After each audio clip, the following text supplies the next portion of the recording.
ಸ್ನೇಹಿತರೆ, ಚರಿತ್ರೆ ಮತ್ತೊಂದು ವಿಡಿಯೋಗೆ ನಿಮಗೆಲ್ಲ ಪ್ರೀತಿಯ ಸ್ವಾಗತ. ಸರಿ ತಪ್ಪು ಹಾಗೂ ಅಪರಾಧಗಳನ್ನು ನಿರ್ಧರಿಸಲು ನಮ್ಮಲ್ಲಿ ಕೋರ್ಟ್ ಹಾಗೂ ಕಾನೂನು ಇದೆ. ಕಾನೂನು ಇರೋದೇ ಅಪರಾಧಿಗಳಿಗೆ ಶಿಕ್ಷೆ ಕೊಡೋಕೆ ಅಂತ ನಾವು ಭಾವಿಸಿದ್ದೀವಿ. ಇರಬಹುದಾದರೂ ಅದು ಶಿಕ್ಷಿಸುವ ಮೊದಲು ಕ್ಷಮಿಸುತ್ತದೆ. ಅಪರಾಧಿ ಎಷ್ಟೇ ದೊಡ್ಡ ತಪ್ಪು ಮಾಡಿದ್ದರೂ ಅವನಿಗೆ ಮರಣದಂಡನೆಯ ಶಿಕ್ಷೆಯೇ ಲಭಿಸಿದ್ದರೂ ಸಹ ಕೋರ್ಟ್ ಅವನನ್ನ ಜೀವಂತವಾಗಿರಿಸಲು ಪ್ರಯತ್ನಿಸುತ್ತದೆ. ಅವನನ್ನ ಬದುಕಿಸೋದಕ್ಕೆ ಅದು ಅವಕಾಶ ಹುಡುಕುತ್ತದೆ. ಅದಕ್ಕೆಂದೇ ನಮ್ಮಲ್ಲಿ ಅಪರಾಧಿಗಳು ರಾಷ್ಟ್ರಪತಿಗಳಿಗೆ ಕ್ಷಮಾಪಣಾ ಮನವಿ ಪತ್ರ ಬರೆಯಲು ಅವಕಾಶ ಕಲ್ಪಿಸಿರೋದು. ಎಷ್ಟೋ ಸಲ ಮರಣದಂಡನೆಗೆ ಗುರಿಯಾದವರನ್ನ ಸಹ ನಮ್ಮ ಕಾನೂನು ಕ್ಷಮಿಸುತ್ತದೆ. ಇಲ್ಲಿ ಶಿಕ್ಷೆಗಿಂತ ವ್ಯಕ್ತಿಯ ಜೀವಕ್ಕೆ ಮೊದಲ ಆದ್ಯತೆ. ಆದರೆ ಪೊಲೀಸರ ಎನ್ಕೌಂಟರ್ ಲಿಸ್ಟ್ಗೆ ಈ ಕರುಣೆ ಇಲ್ಲ. ಅವರು ಸಮಾಜಘಾತುಕ ಶಕ್ತಿಗಳನ್ನ ಹುಡುಕಿ ಕೊಲೆ ಮಾಡುವ ಅಧಿಕಾರವನ್ನ ಹೊಂದಿರ್ತಾರೆ. ಈ ರೀತಿ ಈವರೆಗೂ ಸಹ ರಾಜ್ಯದ ಎಷ್ಟೋ ಜನ ಎನ್ಕೌಂಟರ್ ಸ್ಪೆಷಲಿಸ್ಟ್ಗಳು ರಾಜ್ಯದ ಹಲವಾರು ಗೂಂಡಾಗಳನ್ನ ನಿರ್ದಾಕ್ಷಿಣ್ಯವಾಗಿ ಹತ್ಯೆ ಮಾಡಿದ್ದಾರೆ. ಪೊಲೀಸರ ಹಿಟ್ ಲಿಸ್ಟ್ಗೆ ಬಲಿಯಾದ ರಾಜ್ಯದ ಅತ್ಯಂತ ಕುಖ್ಯಾತ ಪಾತಕಿಗಳಲ್ಲಿ ಡೆಡ್ಲಿ ಸೋಮನದ್ದು ಪ್ರಮುಖ ಹೆಸರು. ಅವನು ಎಸಿಪಿ ಅಶೋಕ್ ಕುಮಾರ್ ಅವರ ಟೀಮ್ನ ಗುಂಡೇಟಿಗೆ ಹತನಾದಾಗ ಅವನಿಗೆ ಕೇವಲ 24 ವರ್ಷ ವಯಸ್ಸು. ಅವನ ಎನ್ಕೌಂಟರ್ಗೆ ಒಳಗಾಗುವಷ್ಟು ಕೆಟ್ಟ ರೌಡಿಯೇನಾಗಿರಲಿಲ್ಲ. ಯಾರೋ MLA ಒಬ್ಬರ ಒತ್ತಡಕ್ಕೆ ಮಣಿದು ಬಲವಂತವಾಗಿ ಅಂದಿನ ಪೊಲೀಸ್ ಇಲಾಖೆ ಅವನನ್ನ ಬೇಟೆಯಾಡಿ ಕೊಂದು ಹಾಕಿತು. ಇದೆಲ್ಲ ಕೇವಲ ಒಂದು ಸ್ಟೇಜ್ಡ್ ಎನ್ಕೌಂಟರ್ ಅಂತ ಇವತ್ತಿಗೂ ಸಹ ಕಾಟನ್ ಪೇಟೆಯ ಜನ ಮಾತನಾಡಿಕೊಳ್ತಾರೆ. 24ರ ವಯಸ್ಸಿಗೆ ಪೊಲೀಸರ ಬುಲೆಟ್ಗೆ ಬಲಿಯಾಗುವಂತ ಯಾವ ಕೆಲಸ ಮಾಡಿದ್ದ ಅವನು? ಯಾಕಾಗಿ ರಾಜ್ಯದ ಕ್ರೈಮ್ ಲೋಕದಲ್ಲಿ ಅವನನ್ನ ಡೆಡ್ಲಿ ಎನ್ನಲಾಗುತ್ತೆ? ಸೋಮನ ಹಿನ್ನೆಲೆ ಏನು? ಅವನು ಈ ಫೀಲ್ಡ್ಗೆ ಎಂಟ್ರಿ ಕೊಟ್ಟಿದ್ಯಾಕೆ? ಅವನನ್ನ ಯಾಕಾಗಿ ಪೊಲೀಸರು ಎನ್ಕೌಂಟರ್ ಮಾಡಿದ್ರು? ಹಾಗೂ ಅಂತಿಮವಾಗಿ ಈ ಒಂದು ಎನ್ಕೌಂಟರ್ ನಿಜಕ್ಕೂ ನಾಟಕವ ಅಥವಾ ಸತ್ಯವ ಎಂಬ ಮುಂತಾದ ರೌಡಿಸಂನ ರೋಚಕ ಕಹಾನಿಗಳ ಬಗ್ಗೆ ಇಂದಿನ ಈ ವಿಡಿಯೋದಲ್ಲಿ ಸಮಗ್ರವಾಗಿ ತಿಳಿಯಲು ಯತ್ನಿಸೋಣ ಬನ್ನಿ.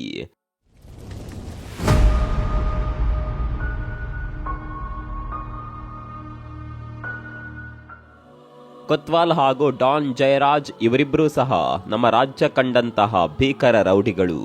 1986ರಲ್ಲಿ ಕೊತ್ವಾಲ್ನ ಹತ್ಯೆ ನಡೆಯಿತು. 1990ರ ಸಮಯದಲ್ಲಿ ಡಾನ್ ಜಯರಾಜ್ರನ್ನ ಬೆಂಗಳೂರಿನ ಲಾಲ್ ಬಾಗ್ ವೆಸ್ಟ್ ಗೇಟ್ ಬಳಿ ಪ್ಲಾನ್ ಮಾಡಿ ಕೊಲೆ ಮಾಡಲಾಯಿತು. ಹಾಗೂ ಮುಂದಿನ ಕೆಲವೇ ತಿಂಗಳುಗಳಲ್ಲಿ ಆಯಿಲ್ ಕುಮಾರ್ ಸಹ ಯಾರದೋ ಸ್ಕೆಚ್ಗೆ ಬಲಿಯಾಗಿ ಹೋದ. ಅಲ್ಲಿಂದ ಮುಂದಿನ ಕೆಲವು ವರ್ಷಗಳವರೆಗೂ ಬೆಂಗಳೂರಿನಲ್ಲಿ ಹೇಳಿಕೊಳ್ಳುವಂತಹ ರೌಡಿಗಳಾಗ್ಲಿ ರೌಡಿಸಂ ಆಗ್ಲಿ ಕೇಳಿ ಬರಲಿಲ್ಲ.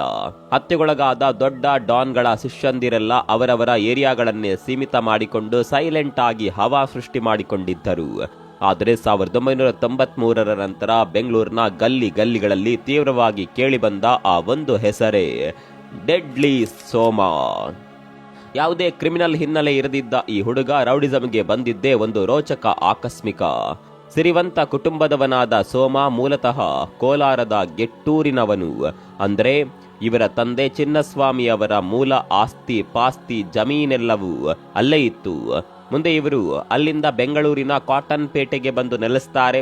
ಇವರ ತಂದೆಗಿದ್ದ 4 ಮಕ್ಕಳ ಪೈಕಿ ಸೋಮ 2ನೇಯವನು. ಇವನ ಅಣ್ಣ ಗುರುಮೂರ್ತಿ ವಿಶ್ವೇಶ್ವರಯ್ಯ ತಾಂತ್ರಿಕ ಮಹಾವಿದ್ಯಾಲಯದಲ್ಲಿ BE ಎಲೆಕ್ಟ್ರಾನಿಕ್ಸ್ ವಿದ್ಯಾರ್ಥಿಯಾಗಿದ್ದ. ಸೋಮ ಕೂಡ ನ್ಯಾಷನಲ್ ಕಾಲೇಜಿನಲ್ಲಿ BA ಪದವಿ ಓದುತ್ತಾ ಇದ್ದ. ಇವರ ತಂದೆಯದ್ದು 200 ಎಕರೆಗೂ ಸಹ ಹೆಚ್ಚಿನ ನೀರಾವರಿ ತೋಟವಿತ್ತು. ಹಾಗೂ ಮೈಸೂರು ರಸ್ತೆಯ ಬಳಿ ಇವರದ್ದೇ ಆದ ಒಂದು ಅಗರಬತ್ತಿ ಫ್ಯಾಕ್ಟರಿ ಸಹ ಇತ್ತು. 6 ಅಡಿಗಿಂತ ಹೆಚ್ಚು ಎತ್ತರಕ್ಕಿದ್ದ ಸೋಮ ಎತ್ತರದ ನಿಲುವಿನ ಆಕರ್ಷಕ ಶರೀರ ಹೊಂದಿದ್ದ ಪ್ರತಿಭಾವಂತ ಯುವಕ.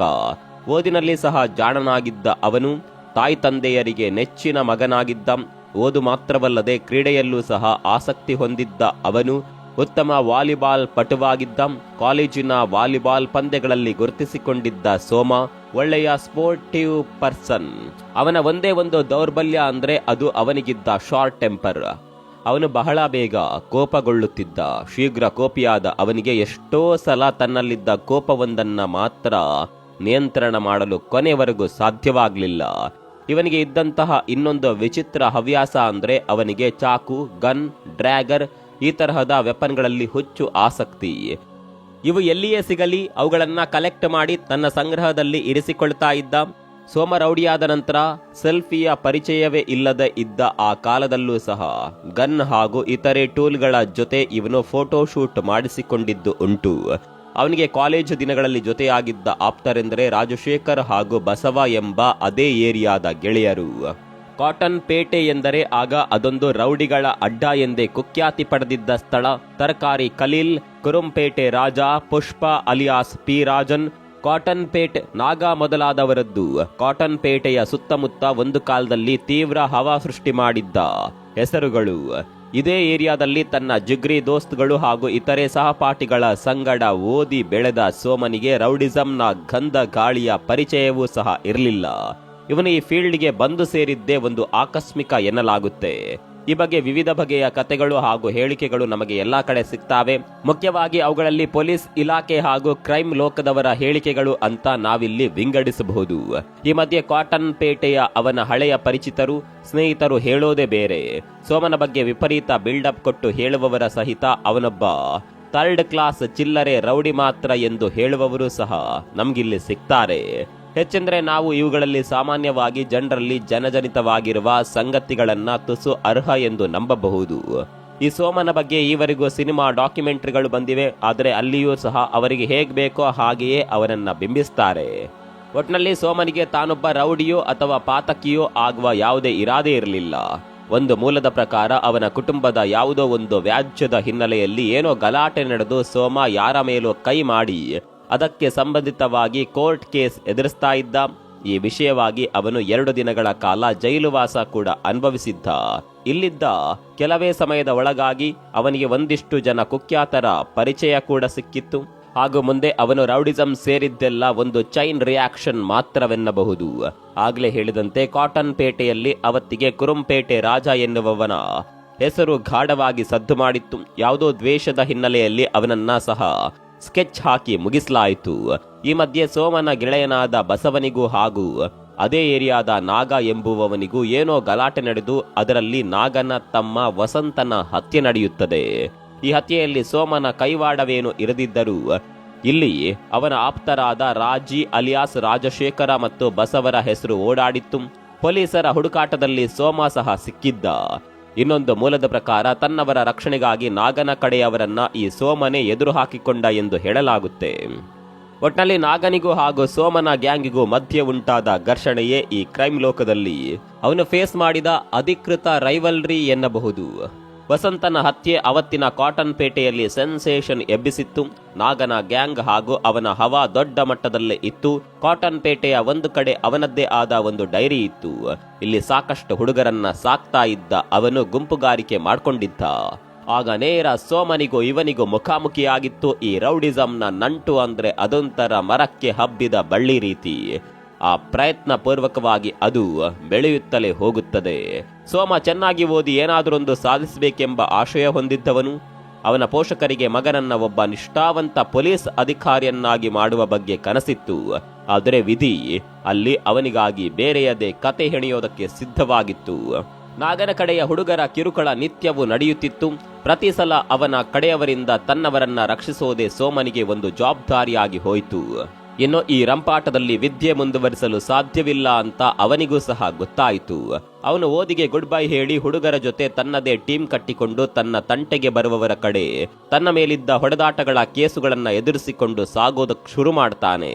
ತನಗೆ ಬದ್ಧವೈರಿಯಾಗಿದ್ದವನೇ ಕಾಟನ್ ಪೇಟೆಯ ನಾಗ. ಇವನನ್ನ ಆ ಸಮಯದ ಕಾಟನ್ ಪೇಟೆಯ ಟಫ್ ಪಂಟರ್ ಎಂದೇ ಕರೆಯುತ್ತಿದ್ದರು. ಬ್ರೂಸ್ಲಿ ನಾಗ ಅಂತಲೂ ಸಹ ಅವನಿಗೆ ಹೆಸರಿತ್ತು. ಇವನೊಬ್ಬ ಬದುಕಿದ್ರೆ ಅಪಾಯ ಅಂತ ತಿಳಿದ ಸೋಮನ ಗ್ಯಾಂಗ್ ನಾಗನನ್ನೇ ಮುಗಿಸಲು ಒಂದು ಸಿನಿಮೀಯ ರೀತಿಯಲ್ಲಿ ಸ್ಕೆಚ್ ಹಾಕುತ್ತದೆ. ಅದರಂತೆ ಎಲ್ಲ ನಡೆದು 1992ರಲ್ಲಿ ಒಂದು ದಿನ ನಾಗನ ಹತ್ಯೆಯೂ ಸಹ ನಡೆಯಿತು. ಈ ವಿಷಯವಾಗಿ ಸೋಮನ ಗ್ಯಾಂಗ್ ಅರೆಸ್ಟ್ ಆಗಿ ಜೈಲಿಗೂ ಹೋಯಿತು. ಇವರು ಜೈಲಲ್ಲಿದ್ದಾಗ ಹೊರಗಿನ ಎಲ್ಲಾ ವ್ಯವಹಾರಗಳು ಹಾಗೂ ಕೋರ್ಟ್ ಕೇಸಿನ ಸಂಗತಿಗಳನ್ನ ಮ್ಯಾನೇಜ್ ಮಾಡ್ತಾ ಇದ್ದವನು ಸೋಮನ ಇನ್ನೊಬ್ಬ ಆತ್ಮೀಯನಾದ ಬಿಡ್ಡ ಎಂಬುವವನು. ನಾಗನ ಹತ್ಯೆ ಏನು ನಡೆಯಿತು. ಆದರೆ ಇದರಿಂದ ಸೋಮನಿಗೆ ಶತ್ರುಗಳ ಸಂಖ್ಯೆ ಕೂಡ ಜಾಸ್ತಿ ಆಯಿತು. ಈ ಸಮಯದಲ್ಲಿ ಕಾಟನ್ ಪೇಟೆಯಲ್ಲಿ ಪಿ ರಾಜನ್ ಅಲಿಯಾಸ್ ಪುಷ್ಪರಾಜನ್ ಹೆಸರು ಸಹ ಸಾಕಷ್ಟು ಸದ್ದು ಮಾಡಿತ್ತು. ನಾಗನ ಹತ್ಯೆಗೂ ಇವನಿಗೂ ಯಾವುದೇ ಸಂಬಂಧ ಇರಲಿಲ್ಲವಾದರೂ ಹೊರಗಡೆ ಸೋಮನ ಬಗ್ಗೆ ಗೊತ್ತಿಲ್ಲದೆ ಇದ್ದ ಕೆಲವರು ಇದಕ್ಕೂ ಹಾಗೂ ರಾಜನ್ಗೂ ಲಿಂಕ್ ಮಾಡಿ ಅವನೇ ಕಾರಣ ಎಂಬ ಸುದ್ದಿ ಪುಕಾರು ಹಬ್ಬಿಸ್ತಾರೆ. ಆಗ ರಾಜನ್ ಕೂಡ ಯಾವುದೋ ಕೇಸಿನ ಹಿನ್ನೆಲೆಯಲ್ಲಿ ಜೈಲಿನಲ್ಲಿದ್ದ. ಹೊರಗೆ ಬಂದವನೇ ನಾಗನ ಹತ್ಯೆ ಹಾಗೂ ಅದರ ಹಿಂದೆ ತನ್ನ ಹೆಸರು ಓಡಾಡ್ತಾ ಇದ್ದ ವಿಷಯ ಕೇಳಿ ಅವನು ಸಹ ಸ್ವಲ್ಪ ಡಿಸ್ಟರ್ಬ್ ಆಗ್ತಾನೆ ಮತ್ತು ಕೆಲವು ಮೂಲಗಳಿಂದ ಸೋಮನ ಬಗ್ಗೆಯೂ ಸಹ ಡೀಟೇಲ್ಸ್ ಕಲೆಕ್ಟ್ ಮಾಡ್ತಾನೆ. ಸೋಮನಿಂದ ಅನಾವಶ್ಯಕವಾಗಿ ತನ್ನ ಹೆಸರು ಕೆಡ್ತಾ ಇದೆ ಅಂತ ಭಾವಿಸಿದ ಪಿ ರಾಜನ್ ಸೋಮನ ಮೇಲೆ ಒಂದು ಕಣ್ಣಿಟ್ಟ. ಈ ಸಮಯದಲ್ಲಿ ಅವನ ಜೊತೆ ಕಾಲಾಪತ್ತರ್ ಎಂಬ ಇನ್ನೊಬ್ಬ ರೌಡಿಯೂ ಸಹ ಇದ್ದ. ಇವರಿಬ್ಬರೂ ಸೇರಿ ಸೋಮ ಜೈಲಲ್ಲಿ ಇದ್ದಾಗ ಹೊರಗಡೆ ಇದ್ದ ಬಿಡ್ನನ್ನ ಸ್ಕೆಚ್ ಹಾಕಿ ಮುಗಿಸ್ತಾರೆ. ಬಿಡ್ಡ ಹೋದ ನಂತರ ಸೋಮನಿಗಿದ್ದ ಒಂದು ಬಲವೇ ಹೋದಂತಾಗುತ್ತೆ. ಅವನು ಜೈಲೊಳಗಿದ್ದಾಗ ಬೇಲ್ಗೂ ಸಹ ಹಣಕ್ಕಾಗಿ ಪರದಾಡುವಂತಾಗುತ್ತದೆ. ಅವನ ತಂದೆಯ ಬಳಿ ಕೋಟಿಗಟ್ಲೆ ಹಣ ಆಸ್ತಿ ಎಲ್ಲ ಇತ್ತು. ಆದರೆ ಈ ಹೊತ್ತಿಗಾಗಲೇ ಸೋಮನಿಗೂ ಮತ್ತು ಅವನ ಪರಿವಾರಕ್ಕೂ ನಡುವೆ ಇದ್ದ ನಂಟು ಕಡಿದು ಹೋಗಿತ್ತು. ಅವನು ಅವರ ಬಳಿ ಹಣಕ್ಕಾಗಿ ಯಾವತ್ತೂ ಸಹ ಕೈಚಾಚಲಿಲ್ಲ. ಆದರೆ ರೌಡಿಸಂನಲ್ಲಿ ಹಣ ಇಲ್ಲದಿದ್ರೆ ತುಂಬಾ ಕಷ್ಟ. ಅದು ನಡೆಯೋದೇ ಹಣದ ಮೇಲೆ. ಸೋಮನ ಪೋಷಕರಿಗೆ ಸೋಮ ಎಲ್ಲ ಬಿಟ್ಟು ಮನೆಗೆ ಮಗನಾಗಿ ಬರಬೇಕೆನ್ನುವ ಆಸೆ ಇತ್ತು. ರೌಡಿಸಂನ ಬಲಿಷ್ಠ ಬಿಳಾಳುಗಳು ಅವನ ತೋಳು ಹಿಡಿದು ಬಲವಾಗಿ ಬಂಧಿಸಿದ್ದವು. ಈ ಮಧ್ಯೆ ಸೋಮನಿಗೆ ಜಯರಾಜ್, ಕೊತ್ವಾಲ್ ಯಾರಿಗೂ ಸಹ ಬರದೇ ಇರುವಷ್ಟು ಹಫ್ತ ವಸೂಲಿ ಕೈ ಸೇರ್ತಾ ಇದೆ. ಅವನೊಬ್ಬ ಶ್ರೀಮಂತ ರೌಡಿ ಎನ್ನುವ ಊಹಾಪೋಹದ ಮಾತುಗಳು ಆಗ ಕೆಲವು ಕಡೆ ಕೇಳಿ ಬರೋದಕ್ಕೆ ಶುರುವಾದವು. ವಾಸ್ತವವಾಗಿ ಅವನ ಬಳಿ ಬಿಡ್ಡ ಹೋದ ನಂತರ ಬೇಲ್ಗೂ ಸಹ ಹಣ ಇರಲಿಲ್ಲ. ಈ ಸಮಯದಲ್ಲಿ ಈ ವಾರ ಪತ್ರಿಕೆಗೆ ಅಂಕಣ ಬರೆಯುತ್ತಿದ್ದ ರವಿ ಬೆಳಗೆರೆಯವರು ಸೋಮನ ಬಗ್ಗೆ ಬರೆಯುವ ಸಲುವಾಗಿ ಕೆಲವರ ಸಹಾಯದಿಂದ ಅವನನ್ನ ಖುದ್ದು ಭೇಟಿಯಾಗಿ ಅವನ ಸಂದರ್ಶನ ಪಡೆದು ಮೊದಲ ಬಾರಿಗೆ ಅವನ ಬಗ್ಗೆ ಪತ್ರಿಕೆಯಲ್ಲಿ ಬರೆದಿದ್ದರು. ಸೋಮ ಹಣಕ್ಕಾಗಿ ಕೆಲವು ಉತ್ತರ ಭಾರತೀಯ ಶೇಟುಗಳನ್ನ ಕಿಡ್ನಾಪ್ ಮಾಡಿ ಹೆದರಿಸಿ ಹಣ ವಸೂಲಿ ಮಾಡ್ತಾ ಇದ್ದ. ಇಷ್ಟು ದಿವಸ ಇವನನ್ನ ಸಹ ಪುಡಿ ರೌಡಿ ಎಂದು ಭಾವಿಸಿ ಕೇಸ್ ಹಾಕಿ ಜಸ್ಟ್ ವಾರ್ನ್ ಮಾಡಿ ಬೇಲ್ ಮೇಲೆ ರಿಲೀಸ್ ಆಗುವಂತೆ ನೋಡಿಕೊಳ್ತಾ ಇದ್ರು.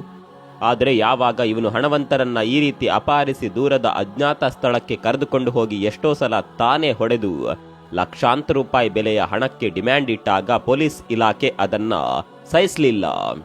ಈ ಮಧ್ಯೆ ಏನೇನೋ ಘಟನೆಗಳು ಗಲಾಟೆಗಳು ನಡೆದು ಕೆಲವರ ಹಾಫ್ ಮರ್ಡರ್ ಹಾಗೂ ಫುಲ್ ಮರ್ಡರ್ ಆದವು. ಸೋಮ ಬೆಂಗಳೂರಿನ ದೊಡ್ಡ ಹಫ್ತಾ ವಸೂಲಿಗಾರ ಹಾಗೂ ಧನದಾಯಿ ಎಂದು ಮುಂತಾಗಿ ಕುಖ್ಯಾತನಾಗಿದ್ದ.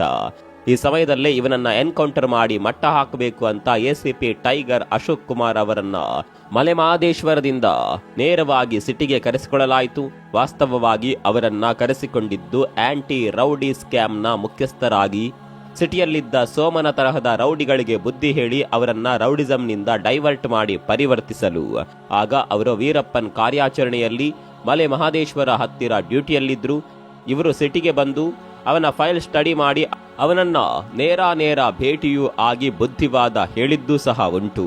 ಆದರೆ ಸೋಮ ಯಾರ ಮಾತು ಕೇಳದ, ಯಾರಿಗೂ ಕೇರ್ ಮಾಡದ ವ್ಯಕ್ತಿಯಾಗಿದ್ದ. ಅವನಿಗೆ ಇಲ್ಲಿ ಒಂದು ಭಯ ಹಾಗೂ ತಡೆ ಅನ್ನೋದೇ ಇರಲಿಲ್ಲ. ವಯಸ್ಸಿನ ಹುಮ್ಮಸ್ಸಿನಲ್ಲಿ ತಂಡದ ಜೊತೆ ಸೇರಿ ತಾನು ಮಾಡಿದ್ದೇ ಸರಿ ಎನ್ನುವ ಹುಂಬುತನ ಅವನಲ್ಲಿತ್ತು. ಅವನಿಂದಾಗಿ ಸಿಟಿ ಪೂರ ಪುಡಿ ರೌಡಿಗಳು, ಯುವ ಪುಂಡರು ಹೆಚ್ಚಾಗಿ ಹುಟ್ಟಿಕೊಳ್ಳತೊಡಗಿದ್ದರು. ಇವನನ್ನ ಹೀಗೆ ಬಿಟ್ರೆ ಅಪಾಯ ಅಂತ ಇಲಾಖೆ ಭಾವಿಸಿತು.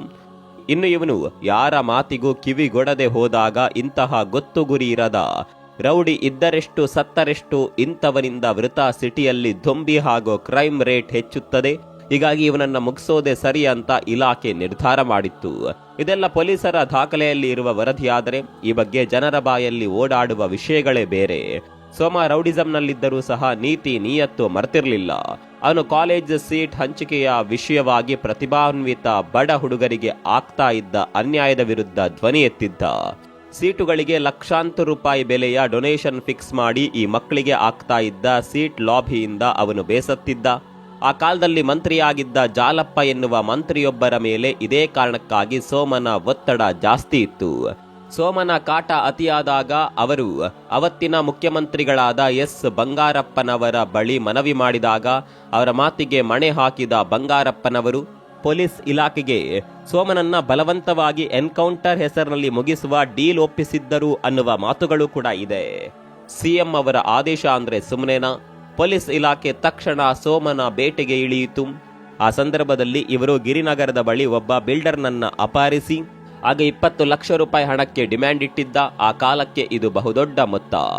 ಈ ವಿಷಯ ಪೊಲೀಸರಿಗೆ ತಿಳಿದು ಇದನ್ನೇ ನೆವ ಮಾಡಿಕೊಂಡು ಇಂದಿರಾನಗರದ ಬಳಿ ಅವನು ಬರುವ ಸಂಗತಿ ಗುಟ್ಟಾಗಿ ತಿಳಿದುಕೊಂಡು ಆಗ ಎಸಿಪಿ ಅಶೋಕ್, ಅಬ್ದುಲ್ ಅಜೀಂ ಹಾಗೂ ಸಂಗ್ರಾಮ್ ಸಿಂಗ್ ಈ ಮೂವರ ತಂಡದ ಸಹಿತ ಕಾರ್ಯಾಚರಣೆ ನಡೆಸಲಾಯಿತು. ಆಗ ಸೋಮನನ್ನ ಕಂಡಲ್ಲಿ ಗುಂಡು ಹೊಡೆದು ಕೊಲ್ಲುವ ಆದೇಶ ಅಧಿಕೃತವಾಗಿ ಜಾರಿಯಾಗಿದ್ದರಿಂದ ಅವನ ಇರುವಿಕೆ ಅತ್ಯಂತ ರಹಸ್ಯವಾಗಿ ಹೋಗಿತ್ತು. ಸೋಮ ಎಲ್ಲಿರ್ತಾನೆ, ಎಲ್ಲಿ ಮಲಗ್ತಾನೆ, ಯಾರ ಜೊತೆ ಇರ್ತಾನೆ, ಯಾವ ಜಾಗದಲ್ಲಿ ಊಟ ಮಾಡ್ತಾನೆ ಅನ್ನೋದರ ಸುಳಿವು ಸಹ ಇಲಾಖೆಗೆ ಗೊತ್ತಾಗದ ಹಾಗೆ ಅವನು ಮೇಂಟೈನ್ ಮಾಡಿದ್ದ. ಇಷ್ಟಾದ್ರೂ ಸಹ ಸರೆಂಡರ್ ಆದರೆ ಬಿಟ್ಬಿಡ್ತೀವಿ ಬಾ ಅಂತ ನಂಬಿಸಿಯೇ ಅವನನ್ನ ಚೇಸ್ ಮಾಡಲಾಯಿತು. ಅವನು ಒಂದು ಆಟೋದಲ್ಲಿ ಬಂದಾಗ ಕೂಡಲೇ ಅಡಗಿಕೊಂಡಿದ್ದ ಸಂಗ್ರಾಮ್ ಸಿಂಗ್ ಹಾಗೂ ಅಬ್ದುಲ್ ಅವರು ಫಾಲೋ ಮಾಡ್ತಾರೆ. ಸಂಗ್ರಾಮ್ ಅವರು ಸೋಮ ಇದ್ದ ಆಟೋಗೆ ಗುದ್ದಿ ಅದು ಡ್ಯಾಮೇಜ್ ಆಗುವಂತೆ ಮಾಡಿದ್ರು. ಅದರಿಂದ ಕೆಳಗೆ ಬಿದ್ದ ಸೋಮ ಹಾಗೂ ಅವನ ಸಹಚರ ಬಸವ ಓಡೋದಕ್ಕೆ ಶುರು ಮಾಡಿದಾಗ ಅಬ್ದುಲ್ ಅವರು ಅವರತ್ತ ಗನ್ ತೋರಿಸಿ ನಿಲ್ಲುವಂತೆ ಆದೇಶ ನೀಡುತ್ತಾರೆ. ಆದರೂ ಸಹ ಸೋಮ ಕೇಳದಾದಾಗ ಮೊದಲು ಅಬ್ದುಲ್ ಅವರ 2 ಬುಲೆಟ್ಗಳು ಸೋಮನ ಕಡೆಗೆ ಫೈರ್ ಆದವು. ಅದರಲ್ಲಿ ಒಂದು ಅವನ ಎಡಬೆನ್ನಿಗೆ ತಾಗಿ ಎದೆಯ ಮೂಳೆ ಸೀಳಿ ಹಾಕಿತ್ತು. ಆದರೂ ಸಹ ಓಡುವುದನ್ನ ನಿಲ್ಲಿಸದ ಸೋಮ ಹಾಗೂ ಬಸವ ನೋವಿನ ನಡುವೆಯೂ ಸಹ ಓಡುತ್ತಲೇ ಇದ್ರು. ಆದರೆ ಬುಲೆಟ್ನ ನೋವು ಸೋಮನನ್ನ ನಿತ್ರಾಣನಾಗಿಸಿತು. ಅವನ 6 ಅಡಿ ದೇಹ ನಿಸ್ತೇಜವಾಗಿ ಶಾಶ್ವತವಾಗಿ ಮಲಗಿತು. ಹಾಗೆ ಅವತ್ತು ಮಲಗಿದ ಸೋಮ ಮತ್ತೆಂದಿಗೂ ಮೇಲೇಳಲೇ ಇಲ್ಲ. ಅಶೋಕ್ ಅವರೇ ಅವನನ್ನ ಮುಗಿಸಬೇಕಿತ್ತು, ಯಾಕಂದ್ರೆ ಅವನ ಹತ್ಯೆಯ ಕಾರ್ಯಾಚರಣೆಗೆ ನಿಯೋಜಿತರಾದವರೇ ಅವರು. ಆದರೆ ಅವತ್ತು ಇಂದಿರಾನಗರದ ಬಳಿ ಇನ್ನೊಂದು ಮಗ್ಗುಲಲ್ಲಿ ಇದ್ದ ಸೋಮನ ಸಹಚರನಾದ ರಾಜಿ ಹಾಗೂ ಇತರರ ಚೇಸಿಂಗ್ನಲ್ಲಿ ಅವರು ಬ್ಯುಸಿ ಇದ್ದರು. ಹೀಗಾಗಿ ಅಜೀಂ ಅವರ ಬುಲೆಟ್ ಏಟ್ನಿಂದ ಸೋಮ ಸಾವನ್ನಪ್ಪಿದ ಎಂದು ಈ ಕಾರ್ಯಾಚರಣೆಯಲ್ಲಿ ಒಂದು ಭಾಗವಾಗಿದ್ದ ಮತ್ತು ಇದರ ಪ್ರತ್ಯಕ್ಷದರ್ಶಿಯಾಗಿದ್ದ ಸಂಗ್ರಾಮ್ ಸಿಂಗ್ ಸ್ವತಃ ಈ ಬಗ್ಗೆ ಹೇಳಿದ್ದಾರೆ. ಸೋಮನ ಕಡೆಗೆ ಅವತ್ತು ಅಶೋಕ್ ಅವರು ಹಾರಿಸಿದ್ದ ಬುಲೆಟ್ ಸಹ ಹಾರಿತ್ತು. ಆದರೆ ಅದು ಅವನನ್ನ ತಾಗುವ ಮುನ್ನವೇ ಅಬ್ದುಲ್ ಅಜೀಂ ಅವರ ಬುಲೆಟ್ ಅವನ ದೇಹ ಹೊಕ್ಕಿತ್ತು. ಬಾಳಿ ಬದುಕಬೇಕಿದ್ದ ಹಾಗೂ ಉನ್ನತವಾದ ಭವಿಷ್ಯ ಹೊಂದಿದ್ದ ಸೋಮ ಎಂಬ ಬಿಸಿರಕ್ತದ ಹಠಮಾರಿ ಸ್ವಭಾವದ ಯುವಕನ ಪ್ರಾಣ ಪಕ್ಷಿ 1995ರಲ್ಲಿ ಮರಳಿ ಬಾರದ ಲೋಕಕ್ಕೆ ಹಾರಿತ್ತು. ಅವನು ತನ್ನ ಕಾಲೇಜು ದಿನಗಳಲ್ಲೇ ಜಯಶ್ರೀ ಎಂಬ ಯುವತಿಯನ್ನ ಪ್ರೀತಿಸಿ ವಿವಾಹವಾಗಿದ್ದ. ಅವರಿಗೆ ಒಬ್ಬ ಮಗ ಕೂಡ ಇದ್ದ. ಸೋಮ ಹೋದ ನಂತರ ಜಯಶ್ರೀ ಅವನದೇ ಶಿಷ್ಯರಲ್ಲೊಬ್ಬನಾಗಿದ್ದ ಕವಳನನ್ನ ಮದುವೆಯಾದ್ರು. ಮುಂದೆ ಕವಳ ಕೂಡ ಯಾವುದೋ ಜಾಗದ ವಿಚಾರಕ್ಕಾಗಿ ಸಣ್ಣ ಹುಡುಗರ ಕೈಯಲ್ಲಿ ಹತನಾಗಿ ಹೋದ. ಕುಟ್ಟಿ ಕವಳ ಇವರೆಲ್ಲ ಸೋಮನ ತದನಂತರದ ಶಿಷ್ಯರೇ. ಸೋಮ ಪೊಲೀಸರಿಂದ ಎನ್ಕೌಂಟರ್ ಆಗುವಂತಹ ಅಪಾಯಕಾರಿ ವ್ಯಕ್ತಿಯೇನು ಆಗಿರಲಿಲ್ಲ. ಯಾರದ್ದೋ ಸ್ವಾರ್ಥಕ್ಕಾಗಿ ಭ್ರಷ್ಟ ರಾಜಕಾರಣದ ಕೆಟ್ಟ ಕುತಂತ್ರಕ್ಕೋಸ್ಕರ ಅವನ ನರಮೇಧ ನಡೆಯಿತು ಅನ್ನುವ ವರ್ಗವೂ ಕೂಡ ಇದೆ. ಇದೆಲ್ಲವೂ ಸಹ ಒಂದು ಪಕ್ಕಾ ಪ್ರೀ ಪ್ಲಾನ್ಡ್ ಹಾಗೂ ಸ್ಟ್ರೇಂಜ್ಡ್ ಎನ್ಕೌಂಟರ್ ಅಂತ ಇವತ್ತಿಗೂ ಸಹ ಕಾಟನ್ ಪೇಟೆಯ ಜನ ಮಾತನಾಡಿಕೊಳ್ಳುತ್ತಾರೆ. ಸೋಮನ ಹತ್ಯೆ ಯಾವುದೇ ರಾಜಕೀಯ ಹಿನ್ನೆಲೆಯಲ್ಲಿ ನಡೆದಿರಲಿ, ಅದು ಇಲ್ಲಿ ಬೇಡದ ವಿಷಯ. ಆದರೆ ಯಾವುದೇ ವ್ಯಕ್ತಿಯು ತನ್ನ ಕೋಪ, ವಿವೇಕ ಹಾಗೂ ಆಸೆ ಇವುಗಳನ್ನ ನಿಯಂತ್ರಣದಲ್ಲಿ ಇಡದೆ ಹೋದರೆ ಏನೆಲ್ಲ ಅನಾಹುತವಾಗುತ್ತದೆ ಅನ್ನೋದಕ್ಕೆ ಸೋಮನ ಈ ದುರಂತ ಅಂತ್ಯವೇ ಸಾಕ್ಷಿ. ಸೋಮನ ಕುರಿತಾದ ಈ ವಿಡಿಯೋ ಬಗ್ಗೆ ನಿಮ್ಮ ಅನಿಸಿಕೆ ಏನು ಅನ್ನೋದನ್ನು ಕಾಮೆಂಟ್ ಮಾಡಿ. ಮತ್ತೊಂದು ವಿಡಿಯೋ ಸಿಗೋಣ. ಅಲ್ಲಿವರೆಗೂ ನಮಸ್ಕಾರ.